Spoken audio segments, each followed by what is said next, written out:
are by honoring those victims. The students, both just 14 years old, both teachers taught math. Fox 5's Eric Perry followed this story since the moment it broke. He joins us live outside Apalachee High School now, where classes are canceled for the remainder of the week. Eric, what is the situation there today? What's the latest? Yeah, Alex, good afternoon to you. Really, you can feel it all throughout this community, all throughout Metro Atlanta, as just over now 26 hours since that gunman went into this high school and killed 4 people, injured 9 others. It is on everyone's mind. I want to move out of the way to show you where many have been gathering this morning. There are flowers here at the sign once you come into Apalachee High School, but also further by the flagpole. When I watched it yesterday, be lowered to half staff, but you can see some balloons, you can see some flowers. People are coming together. Earlier, I saw people holding hands, having a prayer circle this morning. Let's set the scene. Very difficult day yesterday, but we want to walk you through what we know so far. That first call came in around 10:20 yesterday morning inside of Apalachee High School to the sheriff's office. They say within minutes they encountered the shooter, now identified as Colt Gray. They say that he dropped his weapon and surrendered after he was confronted by first responders.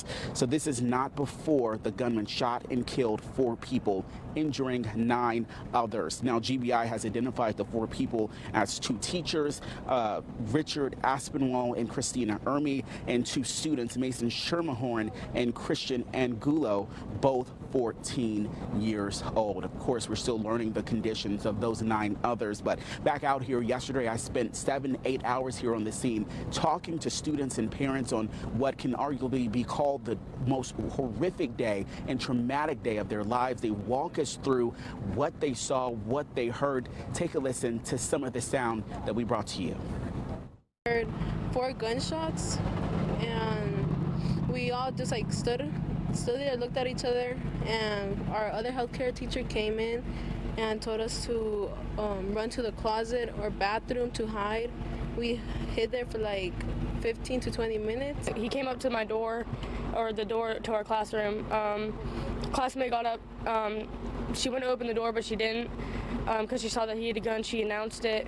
As soon as she announced it, he started firing. We all went into the corner. Yeah, we just kind of heard a lot of gunshots. Then we heard a lot of, and then maybe 3 minutes later, we heard police running in.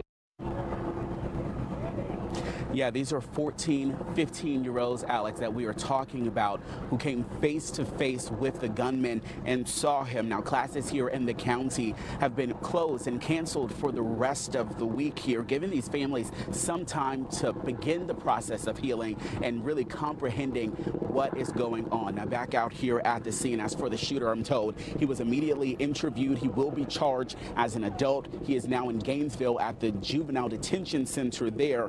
But really, we're also learning that he will make his first court appearance. That is new within the past hour. Tomorrow morning, 8:30 a.m. is when he will go before a judge for the first time. Of course, we will be there. But back here today, the feeling is also real. The heavy hearts also real. People continuing to come out, lay flowers, and just see the sight that they never thought they would ever see before. Alex?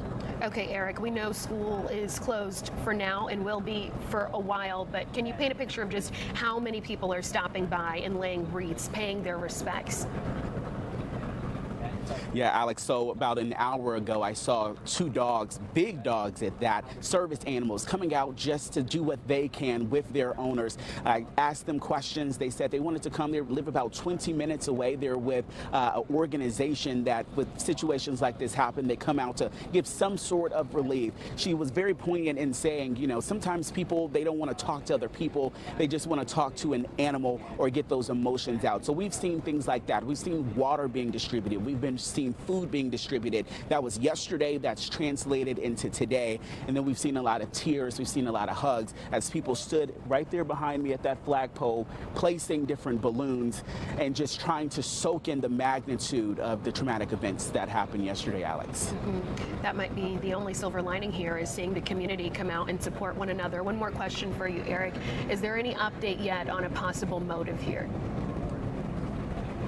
Yeah, we are still trying to figure out just what it is that caused all of this. At this point, we cannot confirm a motive. That is something that we asked GBI, just different questions floating around on social media about the shooter. They have not been able to confirm that for us to report it just yet, but that is something we are still working to learn. But honestly, that is what the nation wants to know now. Because he is still alive, he was interviewed. Hopefully, they're able to get some sort of an answer as to just why he did it, Alex.